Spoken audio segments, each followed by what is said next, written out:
Hello there, name's Samuel, and today I bring you the second part of our pirate multi-dimensional goddess story. Let's roll for tale. Part 2. It's uncomfortable to be around depressed people, or the context. So as I was saying, me and Captain Player were in a romantic relationship for 6 years. We'd started TTRPG together and found other players via Discord groups. We were the two people that encouraged RDM to start this campaign.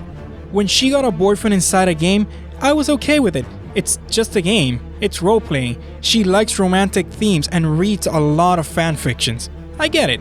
Shortly after this, it was obvious that Cleric Player had a crush on her. We became friends with Cleric and I was sorry for her because of it, cause my girlfriend never showed desire to break up. When things went wrong, Captain, my GF, became very closed off and defensive, but Cleric was there to justify any of her actions.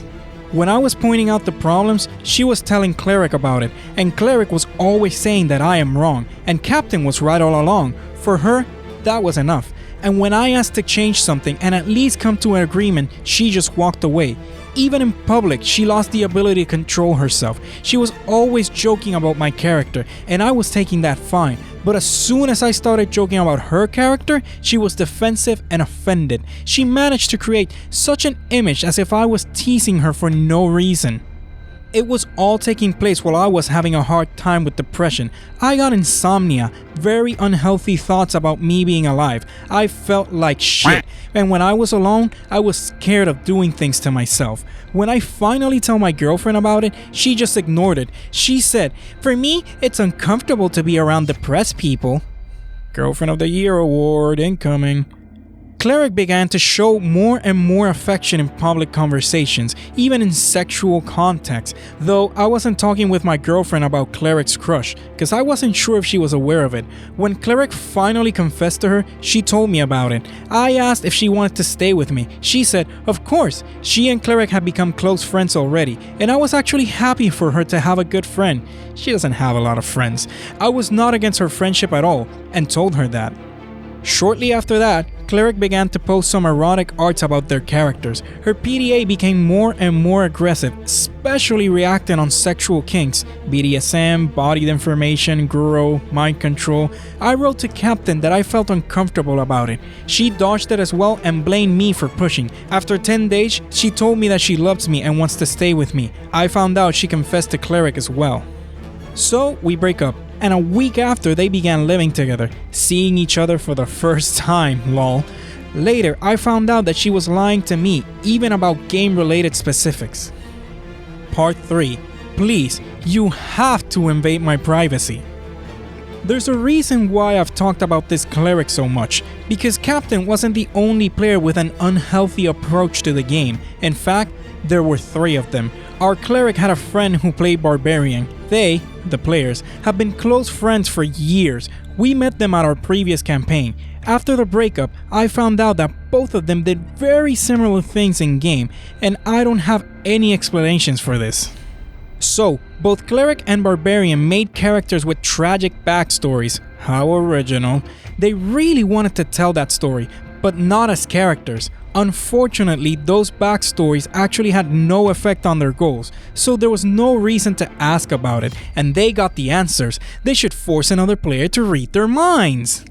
So, both chose Captain as their mind reader revealer, and they planned a romance with her. They both were forcing her to read their minds. Cleric did that first. Captain told me about it after the breakup, and told Captain that Barbarian is going to do the same thing, so they united against Barbarian, starting their romance. Barbarian didn't give up.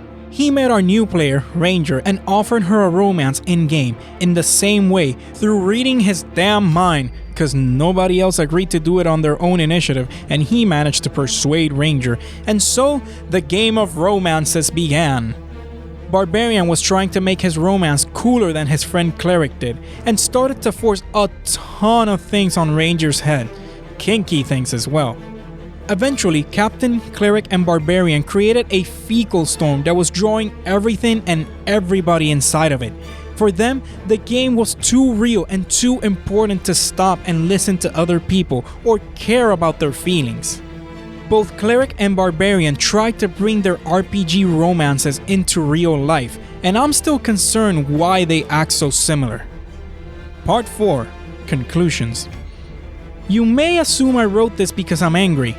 I am, but I want to make a good point here. Some may say that D&D broke my relationships, but I believe that it was more of a diagnostic tool in this case. It showed me so much about my girlfriend as a person, as well as about every other player at the table, and about some of them I think very good things. I am happy that my relationship ended after all. We spent 6 years together, and I'm afraid how much longer it would take for me to see all the crazy ideas in her head, to see how she becomes paranoid, suspicious, and indifferent. I found out how childish and nuts some people could be, and, in fact, I think D&D helped there a lot. In a game where all people were more open about themselves, especially in a situation around a game, IRL. There are not only bad cases. At our table, there are nice people who retain a cool head even when doing something not that good in game. Moreover, there are characters who were supposed to be dark, but actually were supportive and reliable. I believe it shows their players' qualities. So I've decided to tell you that you should bring your friends and dear people to the game, and it will give you a whole new vision on them and yourself, even if your character isn't actual you. I like how OP took the positives from it all in the end. I've seen plenty of memes saying how a DM becomes a sort of therapist for people's twisted in-game character sides, but I, much like OP concluded, think D&D can be a tool for exploring oneself's personality and expanding on it, as well as the personality of others. Click that like button if you liked the video, subscribe if you really liked it, and I'll see you all on the next story.